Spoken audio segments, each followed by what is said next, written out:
Ok, nós estamos aqui com o Josué Passos de Melo. Josué, você é mestre em História e Estudos Culturais. Isso. Ok? Me diga como... Eu vi que a sua formação, você é formado em Teologia com algumas especializações.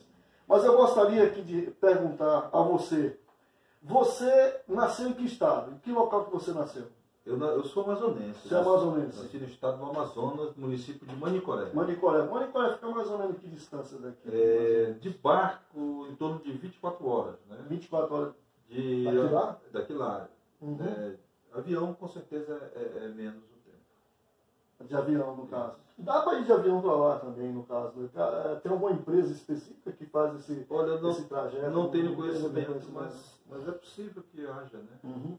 Assim, Manicoré hoje é um município já bastante avançado. Manicoré tem lá suas características, apesar de que eu não conheço, né? Tem muito tempo lá. Então você nasceu em Manicoré? Nasci em Manicoré, na verdade eu nasci foi no interior. No interior. Nasci na área de Seringal, né? De Seringal. Um lugar chamado Lago do Acará. E depois que você nasceu e foi viver um pouco ainda nesse Seringal, ou você já foi direto para a cidade? Os meus pais nos trouxeram para a cidade de Porto Velho, eu tinha na época 6 anos de idade, na década de 70, 1970 mais ou menos. Chegamos aqui em Porto Velho. Porto Velho, na década de 70 então você... década de 70. Você já tinha quantos anos? Já 6 anos. 6 anos de idade. Tem uma memória ainda de alguma coisa desse tempo? Tem, sim. A cidade era até ali, na Jorge Teixeira, né? Uhum. Ali onde é hoje o parque, o espaço alternativo, aquilo ali era selva, né? Era selva pura. O bairro Costa Silva ali era selva. Onde é o Colégio Tiradentes ali era o aterro sanitário, era ali. Aterro sanitário. Passava mais por um varadouro do que você tinha, nesse período, estava nascendo o bairro da Embratel, né? Uhum. E aquela parte que é o pedacinho de chão estava nascendo. As casas estavam sendo providenciadas pelo governador do território, que era Humberto Guedes, né? Na época, de 76, 77, aproximadamente. Nessa época você já tinha uns 12 anos de idade? Eu tinha 7 anos. 7 anos. Né? Em 76? 76. Nasci em 70, 1970. Ah, sim. Completei agora recentemente 49 anos. Quando você veio para Porto Velho, aí, existiu ainda alguns locais aqui nas imediações, que hoje são bairros, que eram chamados de seringais? Sim, ainda existia. Você tinha os vestígios, né? Sim. Eles já estavam desativados, mas você tinha. Por exemplo, recentemente, em torno de 5 anos, aquela área da Nova Porto Velho, os moradores estavam pagando o antigo proprietário, né? Todas essas áreas aí eram propriedades, né, de determinadas famílias tradicionais. Sim. A Zona Sul, essa parte da cidade aqui, ainda estava desabitada. Ela era da década de 80, né, que foram resultado de invasões, né? Sim. Aliás, Porto Velho tem essa característica de crescer por conta das invasões das áreas, depois que elas vão ser urbanizadas. E quando você veio para cá, nesse período, quais eram as escolas que ofereciam educação de ensino? A primeira escola que eu ingressei foi o Colégio Brasília. Colégio Brasília. Ficava onde o Colégio Brasília? Um pedacinho de chão. Hoje o meu filho Guilherme está estudando lá o 3º ano do ensino médio, né? É uma escola, lá na mesma escola que você iniciou a primeira série. Depois eu fui estudar no Colégio Major Arquindaia no ano em que ele foi fundado, em 1978. Permanece no mesmo local? Mesmo local, hoje está mais ampliado, é uma escola melhor, né? Mas tem modelo, é uma escola modelo, né? Tem uma estrutura melhor, né? Isso ali no bairro São João Bosco. À época, o Conjunto Santo Antônio não existia, né? A gente passava por dentro do mato ali para chegar na escola. Então eram os varadouros, Eram os varadouros, eram os caminhos, as picadas, né? E quando começou o processo mesmo de urbanização, então você já estava bem aí avançado na escola? Né? Já estava, né? Eu terminei, assim, eu tive um tempo, eu fiz, na época era chamado-se primeiro e segundo graus, né? Sim. Então, até 85 eu fiz o primeiro grau, e o segundo grau eu vim já na década de 90. Era o científico, né? O científico é um pouquinho maior. Era o técnico, né? Que você fazia. O técnico, desculpa. Ou o colegial, né? Ou magistério ou colegial. Aí nos técnicos tinha administração. Os 3, então. Exato. Quem fazia o curso técnico fazia administração, contabilidade, né? e também, se não falha a memória, o desenho, né? o desenho, né? Era o desenho arquitetônico, né? Sim, sim. E ou se fazia o colegial, ou então o magistério, por exemplo, o colégio Camela Dutra era a referência de magistério português na década de 80. A partir de então, nesse período, você já tinha uma ligação com a vida religiosa? Seus pais eram da igreja cristã? Olha, quando eu nasci... Ou como foi essa sua entrada no mundo religioso? Quando eu nasci, meus pais já eram crentes, né, já eram evangélicos, de uma denominação pentecostal aqui no Brasil. Sim. Né, denominação de origem americana. Esse ano, agora, em julho, em abril, essa denominação ela vai completar 100 anos nos Estados Unidos. 100 anos. A denominação que eu frequentei aqui, que eu participei, ela completa esse ano. Ela é de 57, vai completar aqui um pouco mais de 60 anos. Então, Boa noite, Marcos Fonseca, Elane, boa noite a todos que estão online, Auricélia, Eduardo e a todos aí que estão online. Sim. Então, a minha família era pentecostal, né? A maioria dos meus irmãos. E eu nasci já nessa denominação. Quando eu nasci, meus pais já pertenciam a essa denominação. E eu fui membro dessa denominação. Eu fui líder religioso também nessa igreja. Essa mesma igreja. Durante um tempo. Até que nós seguimos caminhos que já não davam mais para caminhar juntos, né? Mas essa mesma igreja já era desse segmento chamado pentecostal. Pentecostal. Ela é uma igreja pentecostal, ela é resultado do movimento de 1906 dos Estados Unidos, da Rua Azusa, né, da Maple. Ela é considerada pentecostalismo clássico, né? Ou pentecostalismo histórico, né? Sim, porque ela não foi uma dissidência. É daquele grupo que se abraçou a doutrina pentecostal, ela se formou ali em 1919. Sim, para os telespectadores, muitos deles talvez não saibam, qual é a diferença básica entre aí o pentecostal, vamos dizer, e aqueles que não são pentecostais? O que seria essa nominação dada a esses dois segmentos? Olha, o que é um e o que é o outro? É possível fazer a diferença da seguinte forma. Quem não é católico, ou é pentecostal, né, ou é protestante. Os protestantes são aquelas denominações que se originou a partir da Reforma. A Reforma protestante liderada sobretudo por Lutero. Né? É claro que a Reforma tem todos uma cadência, tem todo um desenvolvimento. Né? E aí, a partir dali, vários grupos se organizaram, né? Presbiteriano, batista, anglicanos. Essas igrejas são consideradas igrejas históricas, protestantes.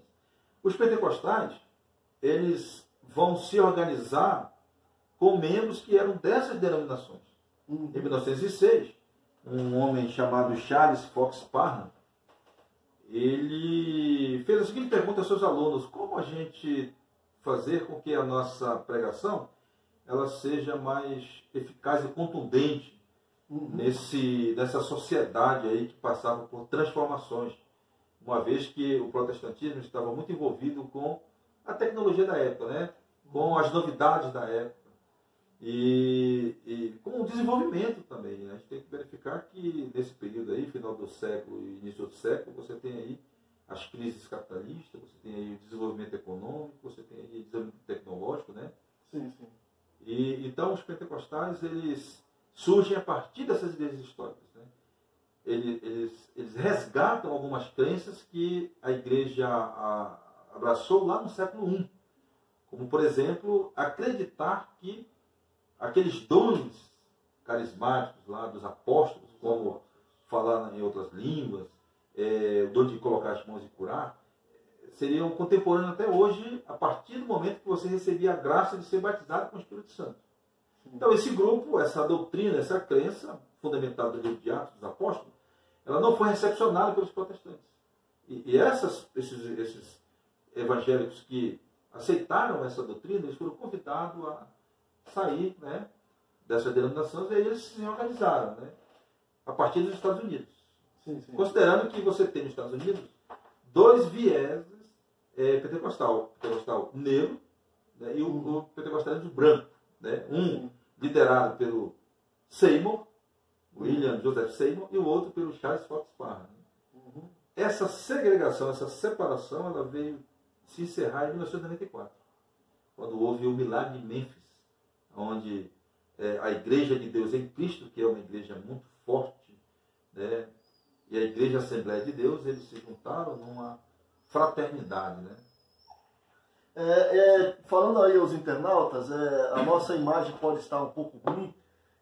Eu não sei realmente qual o momento aqui que nós temos na transmissão, realmente caiu um pouco a qualidade da nossa imagem. Eu estou fazendo uma gravação paralela, deixei de transmitir para o YouTube, e depois eu vou disponibilizar a gravação perfeita para todos, tá? No Facebook e também no YouTube, tá bom? Nós estamos fazendo uma gravação paralela aqui, justamente preocupados com essa qualidade aí da imagem que realmente tem se perdido. Eu espero que o som esteja aí chegando para todos e que a imagem, de repente, aí melhore, né?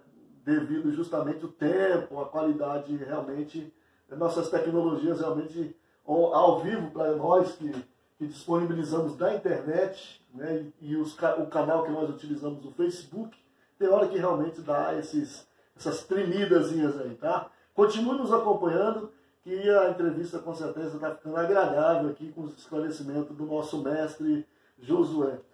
Josué, você também falou aqui que a sua família, todo esse processo de criação sua dentro da igreja cristã, da igreja pentecostal, né?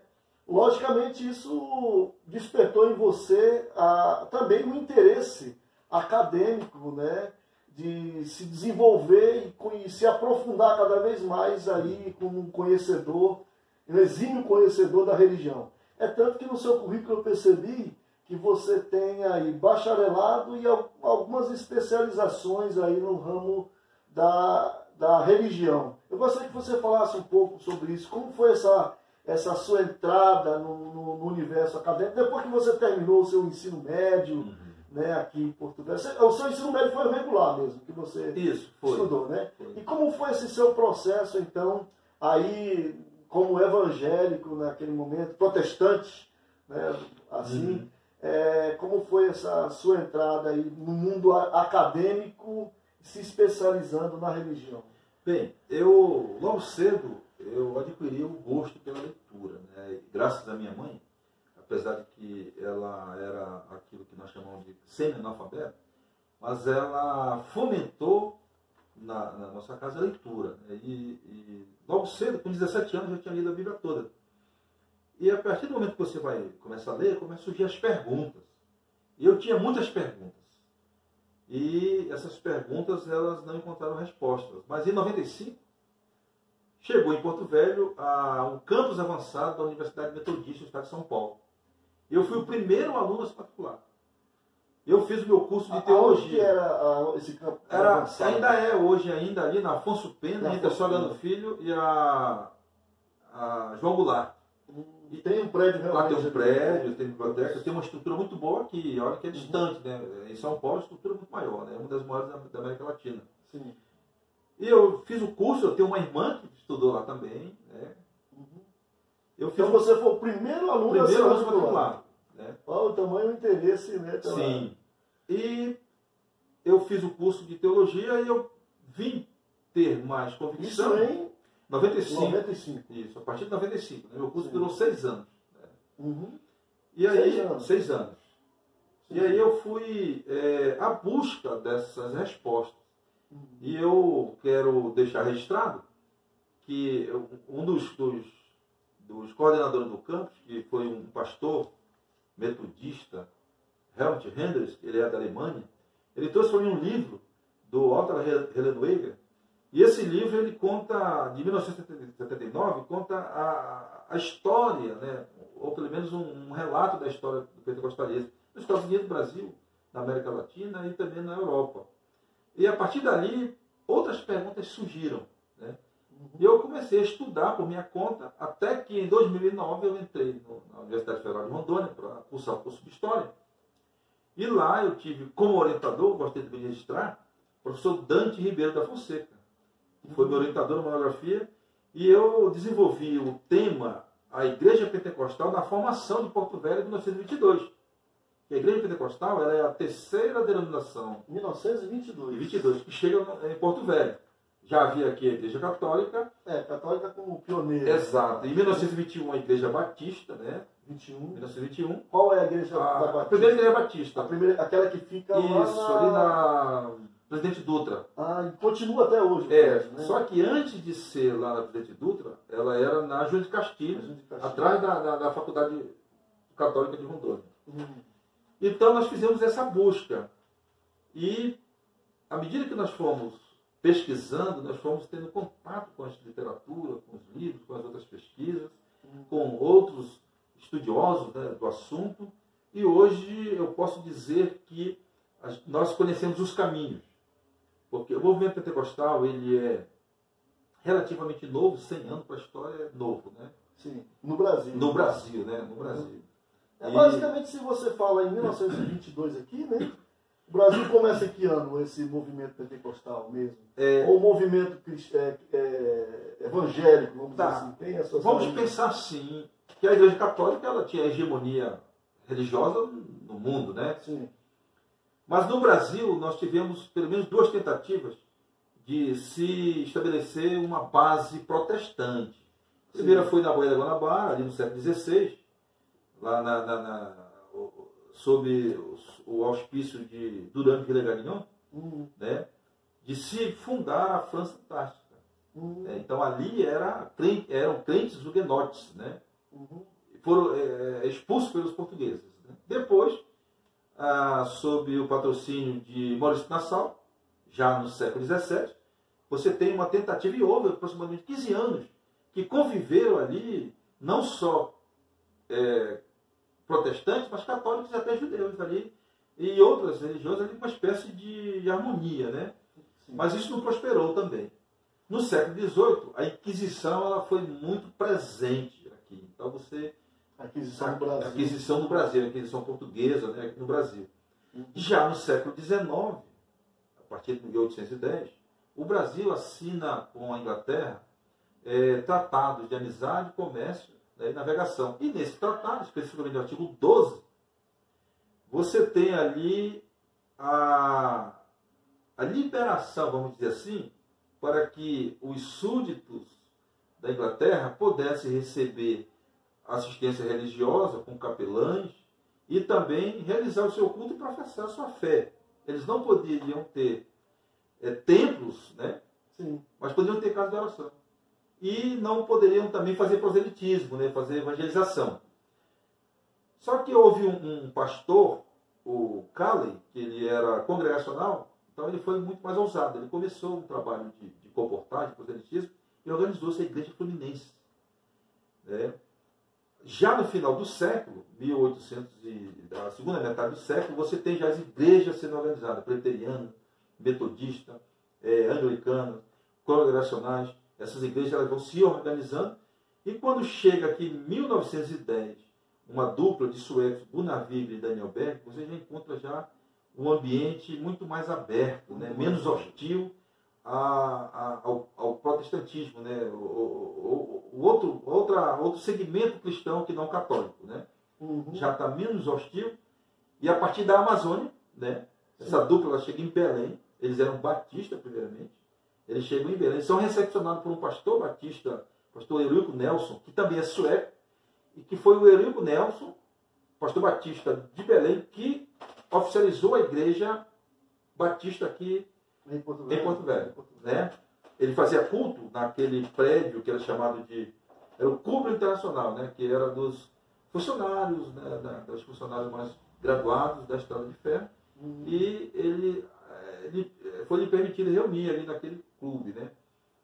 Diga-se de passagem que os pastores presbiterianos, os protestantes em geral, eles eram muito cultos, né? Porque eles tinham uma formação substancial. Então, a partir de 1910, a dupla chega, e já em 1930 você tem a Igreja Evangélica Assembleia de Deus, já em todo o Norte e Nordeste e quase todo o Sul e Sudeste.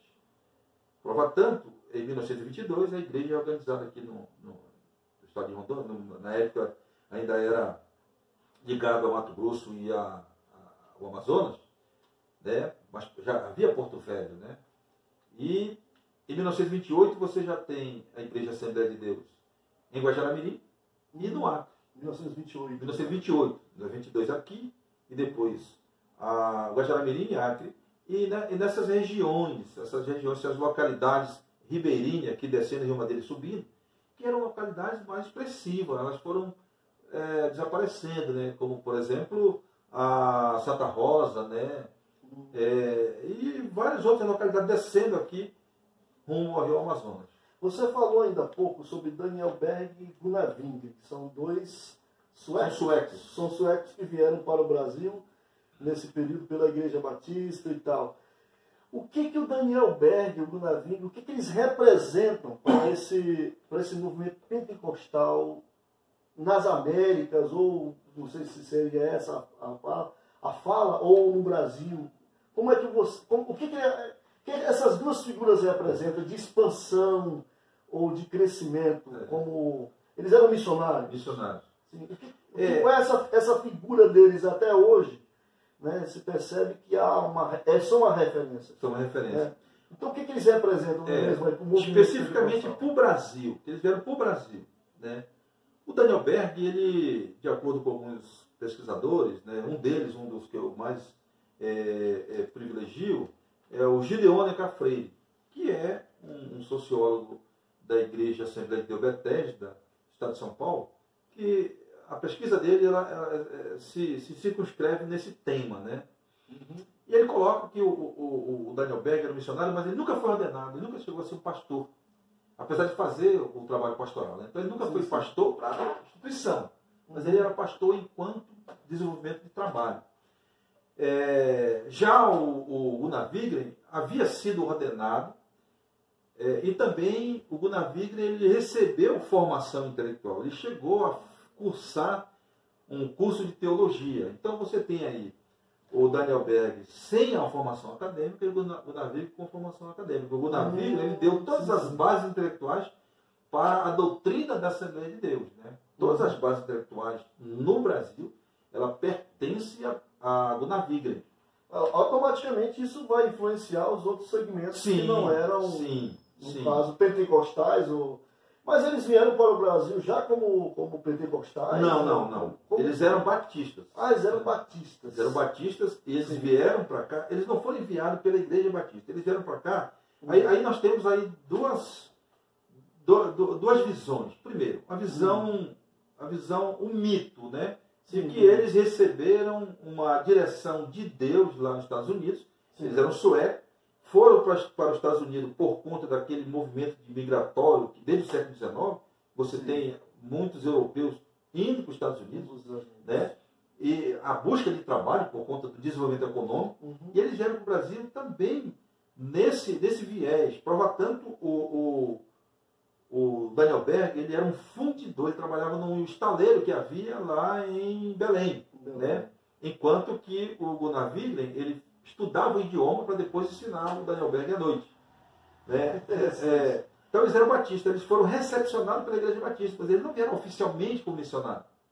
Quando eles começaram a difundir a fé pentecostal que eles estavam abraçando, houve uma resistência e eles tiveram que sair da igreja e junto com ele um grupo de irmãos, né? E que juntos formaram já, em 1911, que eles chegaram em 1910. Em 1911 eles organizaram, e o nome não era Igreja Assembleia de Deus, era Missão de Fé Apostólica. O nome Igreja Evangélica Assembleia de Deus veio um pouquinho depois. Vale registrar que no Brasil nós temos dois ramos do pentecostalismo. O primeiro, um deles é representado pela Congregação Cristã do Brasil, né? Que vale uma pesquisa, né? E o outro é pela Assembleia de Deus. Então são dois ramos. Dois ramos. Que quase as suas origens estão aí. São iguais. iguais. O Luigi Francesconi, que é um ítalo-americano, ele vem para o Brasil, só que ele vem para pregar para as igrejas, para os seus conterrâneos, né? Para os migrantes italianos. Enquanto o Daniel Berg e o Gunnar Wingren, eles eram de origem batista, Sim. O Francescone era de origem presbiteriana. Então você vai perceber na doutrina da Cristã do Brasil um calvinismo muito mais acirrado, e você não vai perceber tanto na Igreja Assembleia de Deus. Você vai perceber mais um elemento mais arminiano, que é uma outra discussão teológica que não cabe agora. Sim, verdade. Mas o Daniel Berg e o Gunnar Wiglen, eles são esses pioneiros, né? Eles foram esquecidos um período. Em 1960, a memória deles é resgatada, né? Um jornalista chamado Emílio Conde escreve um livro chamado História da Assembleia de Deus, que tira esses dois personagens do anonimato. Em 2011 agora, com 100 anos de Assembleia de Deus, eles transformaram no mito, né? Nos heróis máximos, né? Um é os personagens da história, o outro é os personagens da narrativa histórica, né? O Miguel Nenevê, o Miguel Tacacá de Rondônia, o grande Tacacá, Miguel, um abraço a você. Ele fez um comentário seguinte: o termo pentecostal é derivado de Pentecostes, um termo grego que descreve a festa judaica das semanas, como funciona essa celebração, né? Ele está falando aqui sobre isso. A Pentecoste quer dizer 50 dias, né? 50 dias. Ela vem da palavra Shavuot, do hebraico, né? No dia de Pentecostes, os discípulos estavam reunidos, e Atos 2 narra bem essa história, e ali eles receberam esse carisma, né? E eles começaram a falar nos idiomas que eles não aprenderam. Mas as pessoas que estavam ali, porque a fé judaica havia se espalhado pelo mundo todo, e no dia de Pentecostes, pessoas prosélitos e tementes a Deus do mundo todo estavam ali. Então aquela confusão de línguas ali, ela trouxe as pessoas para perto da fé, enquanto que Babel afastou as pessoas, né? A partir daí a igreja se denomina pentecostal por conta deste evento. Então o evento fundante, o mito fundante dos pentecostais é esse evento do dia de Pentecostes, lá narrado por Lucas em Atos capítulo 2, né? Sim. Tá certo o nosso... Realmente, Miguel, a questão da imagem, iluminação e som, é verdade. Está um pouco trêmula, mas vamos aí continuar acompanhando a nossa live. Eu espero que todos aí estejam ouvindo bem, e depois vamos disponibilizar aí uma qualidade de som, de vídeo bem melhor. Bom, Josué, percebe-se também que as religiões cristãs, elas têm, assim, disponibilizam aos fiéis, né, uma certa, um compêndio, né, de canções sagradas. Não sei se é essa a palavra que eu estou utilizando correto. E que ao longo do tempo, esses cânticos, eles vêm sendo entoados. Por isso eu utilizei aí o termo sagrado, né, porque eles vêm ao longo do tempo passando, às vezes reformulado aqui, implantado uma linguagem um pouco mais moderna em outros campos, mas a musicalidade, né, tem sido preservada. Às vezes só a letra que tem sido mudada em outros lugares, né? O que esses compêndios, né, esses compêndios de canções, o que ele representa na liturgia? E como ele tem sido formado, e qual a importância na fé dessas canções sagradas? Tem que se dizer que quando chega no Brasil, especificamente no século XIX, o protestantismo, esses segmentos aí celebravam na língua das suas nações, né? Os ingleses em inglês, os americanos também em inglês, né? Os católicos em latim. A missa era em latim, e a missa passou a ser no vernáculo a partir do Concílio Vaticano II, 1962, 64, mais ou menos. Era chamado de cantor pentecostal. Na verdade, o nome é inário. É inário, é o conjunto de hinos. Então, de 1917 até os nossos dias, a harpa cristã, que é o inário oficial da Assembleia de Deus, ela passou por várias reformulações. Inclusive hoje, devido à tecnologia, você tem uma harpa cristã para se cantar baixo e para se cantar alto. Eu não entendo muito de música, apesar de gostar muito, Sim. Então, o baixo e o alto, você tem lá com partitura, tem toda uma tecnologia. Esse é um ponto. O outro ponto é que, com o crescimento das igrejas, né, hoje a igreja, só a Assembleia de Deus, ela tem em torno de 8 milhões de membros, né, fora as outras versões no Brasil. Porque a Assembleia de Deus, ela parece que é uma denominação que também, como a Igreja Universal, extrapolou as fronteiras. Sim, era uma das maiores igrejas do mundo. Né? Sim. Então, você tem aí... Mas no Brasil são em torno de Assembleia de Deus, a Convenção Geral, em torno de 8 milhões. 8 milhões. Um pouquinho mais, talvez. Aí você tem também a Igreja Quadrangular, que tem lá seus quase 3 milhões. Cristã no Brasil, seus quase 2 milhões, e assim vai. Tá, então você tem um mercado muito grande. Você tem aí uma tecnologia a serviço desse mercado. E aí a questão das canções, ela deixou de ser uma propriedade da igreja, agora ela é uma propriedade do cantor. E alguns cantores que se projetaram, criaram seu próprio estúdio, sua própria gravadora. Né? E aí vendem os seus serviços como a Ivete Sangalo vende dela. Né? Eu canto lá, você me paga tanto e assim todo mundo fica satisfeito. Agora, a Igreja Assembleia de Deus, ela desenvolve uma enologia importante, porque a maioria das igrejas, se não todas, tem lá os seus corais, tem lá suas bandas de músicas, né? E seus conjuntos. E aí a harpa cristã, ela é a base. A harpa cristã ela é um tanto quanto sacralizada. Né? Na minha dissertação... Ou seja, embora tenha esse avanço da música, de cantores individuais, esse mercado da música fonográfico cristão muito grande, o espaço para aquele inário tradicional é mantido, é preservado. É mantido, é preservado. Então no culto tem o seu espaço. Tem o seu espaço, é garantido. Inicia-se o culto. Sim. Né? Então se inicia uma oração, aí vem os hinos da harpa. Isso faz parte da liturgia. Oração, hino da harpa, leitura da Bíblia ou hino da harpa depois da leitura da Bíblia. Né? Então, a maioria das igrejas, as maiores igrejas da Assembleia de Deus, você tem ali um profissional, você tem ali um músico profissional mesmo. Sim. Né? Ou vários deles. Né? E aí a harpa ela é privilegiada, ela é preservada, há um investimento econômico e tecnológico muito grande. Inclusive se lançou todos os hinos da harpa, são em torno de 640, mais ou menos, se não falha a memória.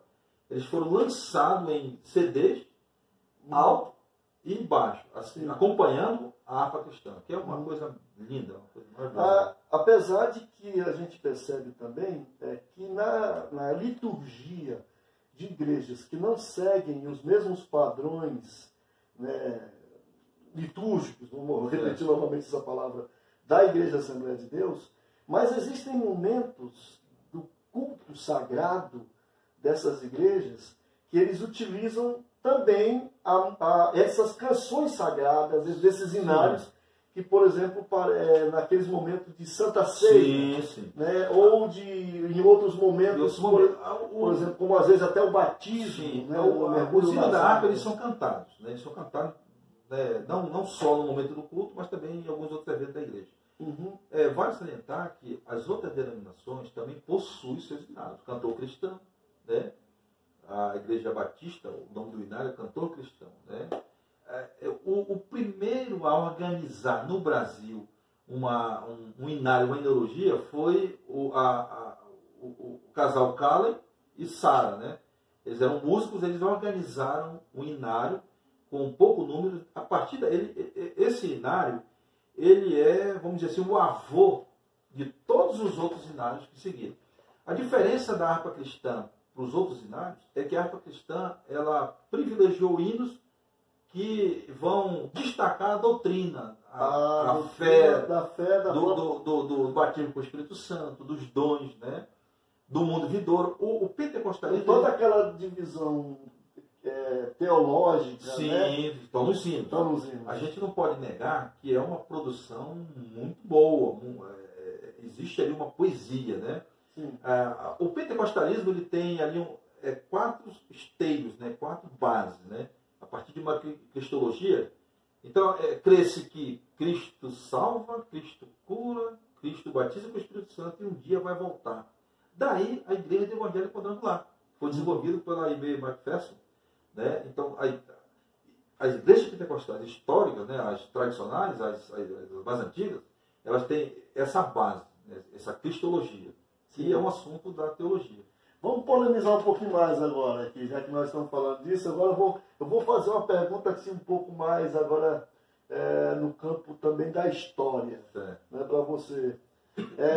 Deus e o diabo são duas figuras míticas, importantes e presentes nas narrativas aí dos livros da teologia cristã propriamente dita, vamos dizer assim, né? Porque até inclusive há afirmações aí que o diabo ele não existe além do cristianismo, vamos dizer assim. Bom, o que a gente pode dizer dessas duas personagens? Vamos falar assim, isso falando, eu quero que todos me entendam que estamos falando aqui uma linguagem um pouco mais academicista, vamos dizer. O que nós podemos dizer dessas duas personagens? Não agora como um apaixonado diretamente da religião, mas como um pensador também da religião que você é. Essas duas personagens, o que se pode dizer dessas duas personagens e as suas transformações, assim, vamos dizer, ao longo dos tempos? Né? Deus é o mesmo, o diabo é o mesmo. O que realmente que pode se dizer? Olha só, tem um livro muito legal o Diabo na Terra de Santa Cruz. Acho que é a Adelaide Amaral, Merodê Priori, não me recordo agora o nome dela, é um livro grosso, muito bom. O Diabo na Terra de Santa Cruz. Diabo na Terra de Santa Cruz. É um livro grosso, amarelo. Isso. Tem um outro muito bom também, que é O Diabo no Imaginário Cristão. Sim. Eu não vou recordar o nome do autor. E tem um outro maravilhoso que é a Biografia do Diabo. Eu acho que a Biografia do Diabo eu devo ter por aqui, em algum lugar. O Diabo... Mas eu não lembro aqui. Mas eu tenho ele, viu? Esse ser... E como também a Deus, uma biografia. Sim, né? Da freira, aquela freira que escreveu. Também eu não lembro o nome. Karen Armstrong. Karen Armstrong, isso. Olha, eu particularmente eu acredito na existência desse ser mal. A Bíblia diz, eu sou um pesquisador, sou um historiador. Sim. Né? Estou mais para estudante de história que para historiador, mas eu tenho a minha fé, né? Particularidade. Fé é uma coisa particular. Tem como você, com certeza, né? Eu posso até falar dela, mas não dá para impor em você. Ou você crê ou não. Então eu acredito que existe esse ser mal. Eu só não acredito da forma que alguns cristãos acreditam. Por exemplo, eu não acredito que Deus precisa de ajuda para vencer o diabo. Primeiro que um dia Jesus disse assim, o diabo está aí e ele não tem nada em mim. Então isso para mim é suficiente. Sim. Eu não acredito que o diabo faça frente a Deus. O diabo não faz frente a Deus. Porque aí se o diabo seria uma outra força. Então, esse nosso imaginário contaminado por esse dualismo do primeiro século, esse maniqueísmo, essa luta de força, bem e mal, isso é uma criação nossa. Na década de 70, se cantava assim, que Jesus, que Deus era um anjo. Põe um anjo aqui, Senhor, põe um outro lá. Né? Sim. Ele foi sendo despromovido. Passou a ser um general. O nosso general é Cristo. E assim se cantava. Parece que não deu muito certo com o general, foi sendo despromovido. Eu sou um barco que navega sobre o mar e Jesus é o capitão. Aí parece que não deu muito certo, ele passou a ser um menino de recado. Vai lá, Jesus, vai lá, faz lá. Até que ele sumiu, aí nós temos o apóstolo. Vai estar aqui o grande homem de Deus, pregando, orando e tal e tal. E o diabo só crescendo. O diabo só é vencido se eu ajudar Deus com orações, com jejum. Se eu não... Parece até... É muito parecido com a crença de matriz africana. Se você não alimentar o Exu primeiro, ele pode atrapalhar. Se você alimentar ele primeiro, né, ele vai trazer os orixás e vai até contribuir para que aquela gira possa fluir. É muito parecido, sobretudo com o pentecostalismo mais recente. Se você não fizer os jejuns, se você não fizer as orações, o diabo vai conseguir entrar. Então, como é que fica isso? Então, no imaginário do cristão, o diabo é uma força muito poderosa. Ele consegue se opor a Deus. Né? Deus, ele é... Laura Mello é a autora do livro essa mesmo. O Diabo na Terra de Santa Cruz. Isso aí, Miguel, grande historiador. Laura de Mello, isso mesmo. Então, veja bem, no imaginário esse Deus, ele é um tanto fraco quanto que, não é na realidade, é no imaginário. Sim. Né? As pessoas têm medo, as pessoas não comem o acarajé porque pode vir contaminado de demônio. Né? Esse é um outro ponto, é nós, né, eu vou me incluir, apesar de que eu não faço isso, mas eu vou me incluir de nós demonizar uma religião do outro. Aí a gente acha que aquela energia que toma conta daquela pessoa que a religião dela é de matriz africana, nós chamamos de demônio. Nós chamamos que os orixás são demônios. Demonizamos, né? A religião do outro, né? E aí nós não comemos o acarajé, nós não vamos na casa de alguém que é de matriz africana. Por quê? Porque aí eu vou me contaminar com aquela energia. Ora, que força é essa? Que Deus é esse que eu acredito? Se eu vou me contaminar, só pego na mão. Eu tenho muitos amigos que são de religião de matriz africana. A gente conversa, troca ideia, a gente se respeita. A fé que ele professa tem esse perfil. É diferente da fé que eu professo. Só que tem coisas que são maiores que nos fazem iguais. Por exemplo, o ar que nós respiramos. Né? O respeito pela humanidade. E também o amor, porque nas religiões de matriz africana, eles amam também. Sim. Então o amor é uma coisa, e o amor é maior que qualquer outra coisa, qualquer outra força. Né? Então, esses livros que eu citei aí, ele vai nos ajudar a formar esse pensamento. Agora, o diabo existe, o apóstolo Paulo disse para a gente não ignorar os ardis dele. Agora, ele não é todo esse... O professor Marco Teixeira dizia assim uma coisa legal, ele diz assim que o diabo começa sendo coadjuvante em Gênesis e termina como o ator principal da novela das noites do Apocalipse. Né? É interessante como eu acho que hoje o diabo está em voga ainda, né? Sim. Hoje o diabo está muito em voga, né? Se não fosse o diabo, o que seria da fé de alguns religiosos? Bom, você teve um percurso aí, vamos voltando um pouco aí, eu ia falar um pouquinho de musicalidade cristã, mas você já tocou no assunto bem no início, já respondeu até a minha pergunta. E esse teu percurso todo, eu sei que também você teve um percurso de vida religiosa e também um percurso de vida também de trabalho à sociedade. Certo. Né? Você, então, durante muito tempo, você serviu a população. Sim, eu fui militar. Eu fui da Polícia Militar durante, sou ainda, né? Sim. Eu trabalhei 27 anos, entrei como soldado e terminei minha carreira como subtenente. Né? Então eu exerci todas as funções: soldado, cabo, terceiro sargento, segundo sargento, primeiro sargento e subtenente. Para quem não vislumbrava, né, da minha família, acabou, a gente éramos muito pobres, né? Sim. Mas a vida nos surpreende com oportunidades. Se você souber agarrar, e eu agarrei as oportunidades que surgiram e saí subtenente. Voltei agora como voluntário, trabalhando no Colégio Tiradentes, né? Gosto de trabalhar, né? Um excelente colégio. Muito boa a escola, temos pessoas maravilhosas que trabalham ali. E aí, como pertencia a uma igreja pentecostal, eu queria servir essa igreja, essa comunidade, né? Uhum. Mas eu não sou um pastor, né? Eu sou um pesquisador, sou um historiador. Sim. Eu sou um leitor, gosto de ler. Queria servir assim, mas não cabia lá, né? No caso, você teve uma vida paralela à sua vida de servir como militar. Certo. E uma vida E religiosa. uma vida religiosa até o pastoral. Eu fui pastor durante uns 10 anos, aproximadamente. Houve muito conflito, vamos dizer assim, entre essa sua vida de militar. Por exemplo, militar ter que exercer o seu papel na sociedade, né, e de repente ter que trocar tiro até com bandido.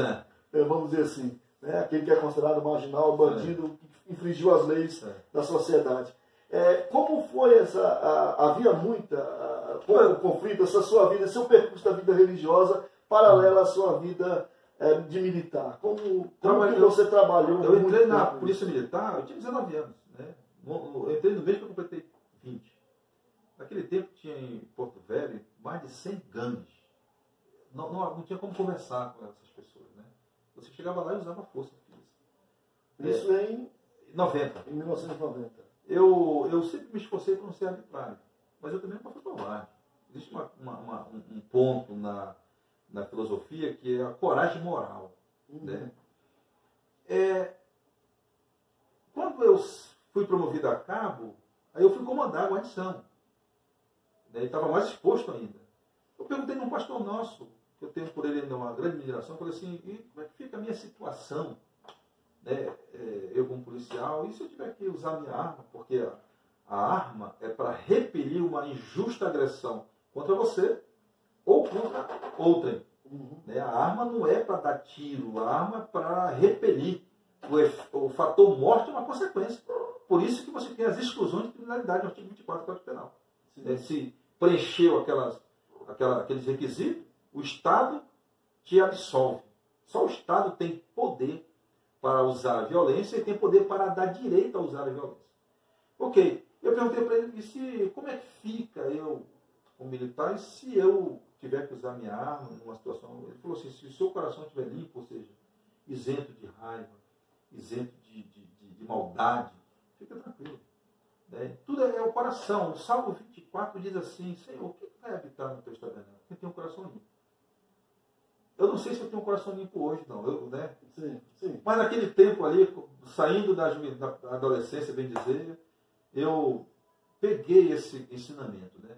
Então, eu cumpri toda a minha carreira, eu trabalhei mais de 10 anos na rua, né? Depois eu fui trabalhar na inteligência, trabalhei mais ou menos 10 anos, e sempre pautei pela justiça, pela lei, pelos bons costumes, né?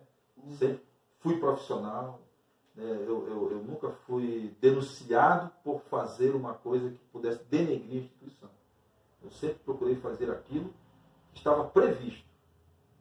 Às vezes a gente ultrapassa algum limite, mas todas as vezes que eu fui até a justiça, eu não menti, falei o que tinha acontecido. A justiça entendeu da forma que ela quis entender. Né?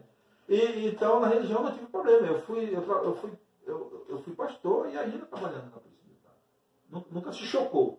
Porque eu entendo, né, que nós somos chamados também para fazer um trabalho cultural. Né? Existe um trabalho cultural que Deus está interessado nisso. Bom, nós vamos avançar um pouquinho aqui, gente. Nós já estamos com mais de 1 hora aí de entrevista, né? E eu agradeço a todos vocês que estão nos acompanhando. Várias pessoas ainda estão online, muita gente aí, muito obrigado. Eu vou dar uma prioridade aqui para 3 perguntas, pastor Josué. E eu gostaria muito que você nos respondesse dentro daquilo que você... Que aqui é a liberdade, viu, pessoal? Que o entrevistado tem a sua própria opinião, tem a sua própria maneira de olhar e ver o mundo e dar suas respostas. Nós vemos que nos últimos dias aí, os cristãos votaram em massa no presidente Jair Bolsonaro. Né? Até porque ele é visto como uma figura religiosa, um homem devoto de sua família, né, sua esposa, e ele declararam abertamente a sua fé durante também a sua campanha política. Né? Como é que você vê, como é que tem sido encarada essa expectativa da ascensão de uma pessoa religiosa, né, a um cargo maior do país, que professa uma fé cristã, né, no caso, e que tem colocado até ministros, né, que seguem os mesmos princípios religiosos que ele segue? Olha, Hitler também era cristão, né?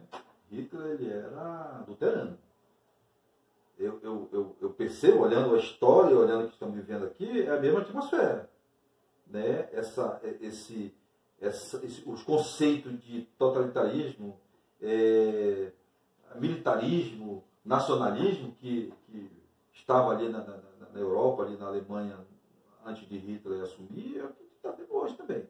Esse é o ponto.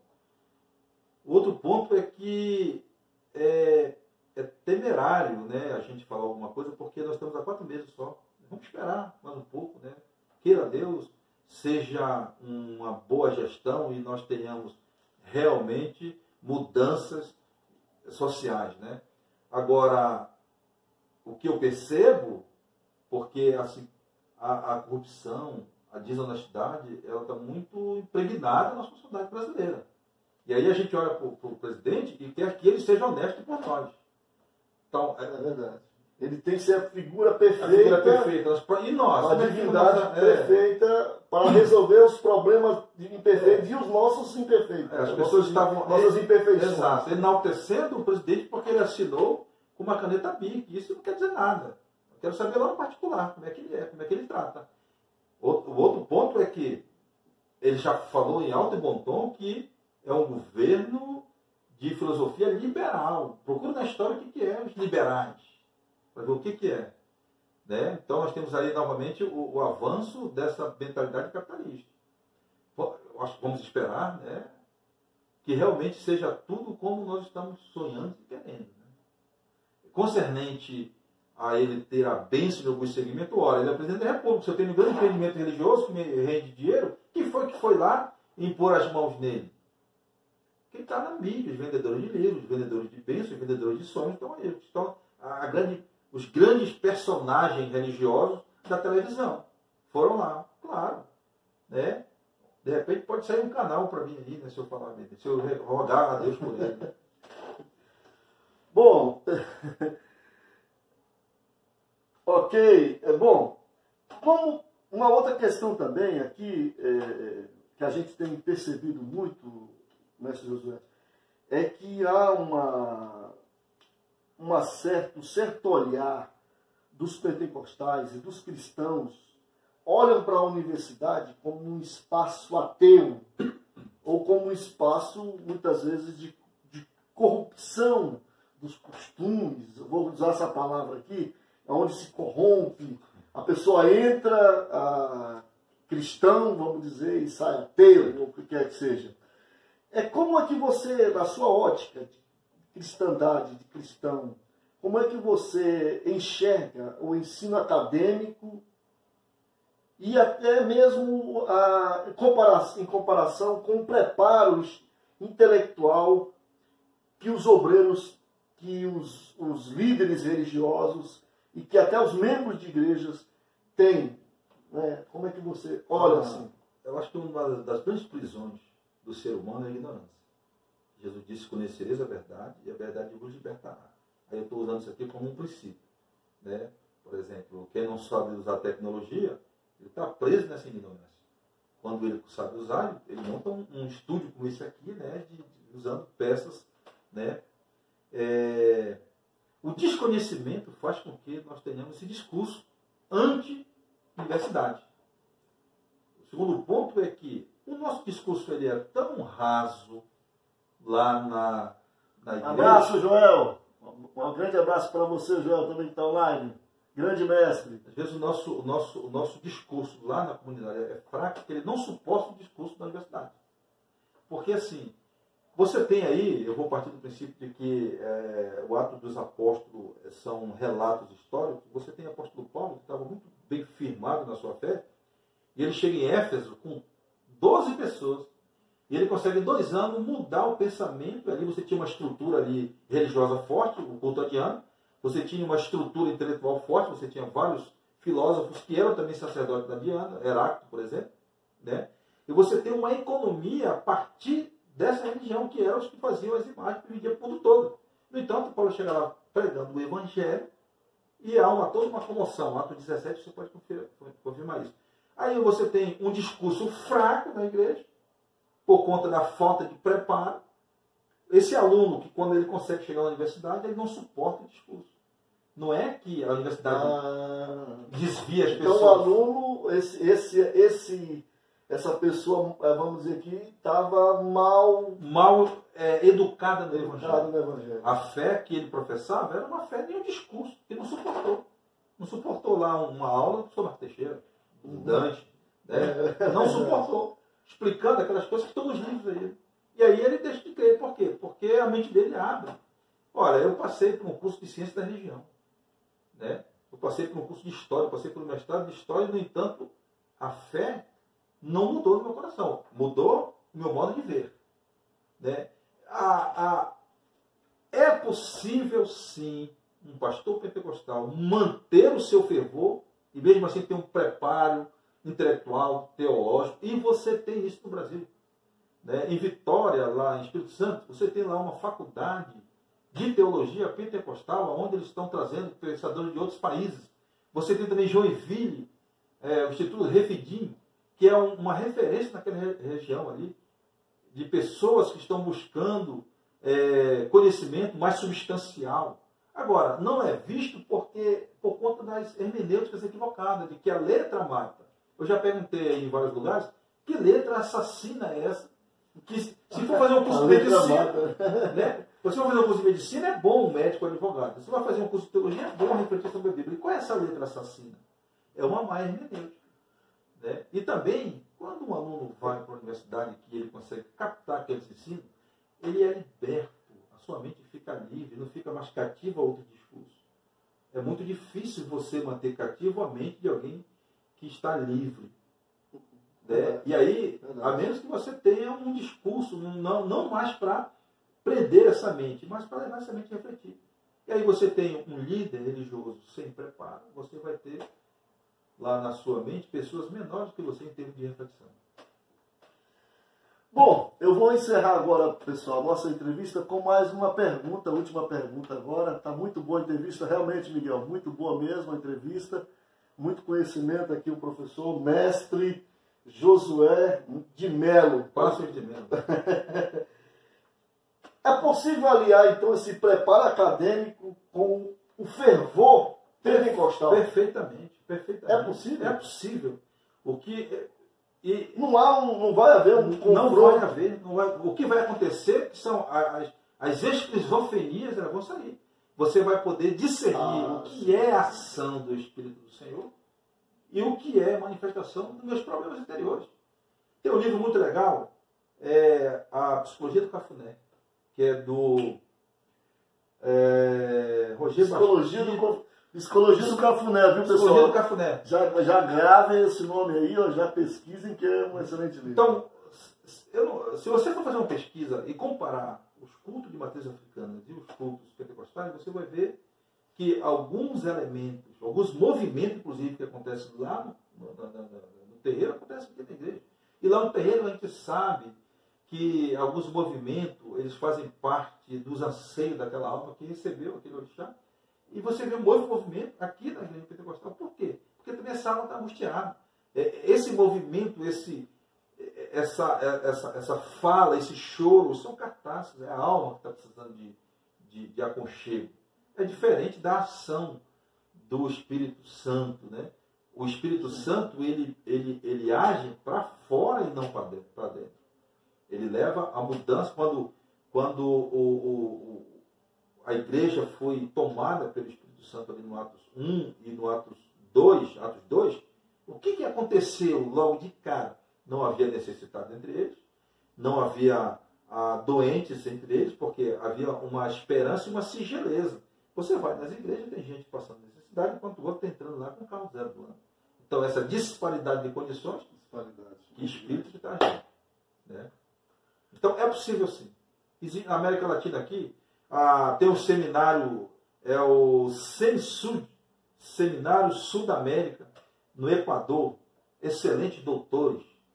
Aqui na Argentina, excelentes doutores, cientistas da religião, e todos são pentecostais. Tem um discurso, não abandonaram, muito pelo contrário. Eles aqueceram a sua fé. Só para trazer aqui a memória, o pentecostal ele não é ensinado a pensar, ele é ensinado a crer e obedecer. Essa conclusão quem chegou foi o Lalive Depnay. Quando ele veio, ele é da Holanda, aqui no Chile, em 1962, ele fez uma pesquisa sobre o pentecostalismo do Chile. Aí ele escreveu o livro Refúgio das Massas. E lá nesse livro ele traz, se você ler esse livro, do Refúgio das Massas, de Lalive Depnay, você vai perceber, você vai entender a mentalidade do crente pentecostal. Ele não é formado para pensar. Crer e obedecer. Aqui é onde Deus está falando, Deus está falando com você, obedeça. É isso. Ele não pensa, ele não discute o que ele ouve lá na comunidade dele. Ok, pessoal, eu agradeço aqui ao nosso... Vamos falar do livro. Nosso querido... Sim, já. Agora eu quero aqui deixar os microfones abertos para as considerações finais do nosso grande amigo Josué, mestre em História e Estudos Culturais. Eu não fiz aqui a apresentação, pessoal, porque eu deixei por conta do próprio Josué fazer sua apresentação, né?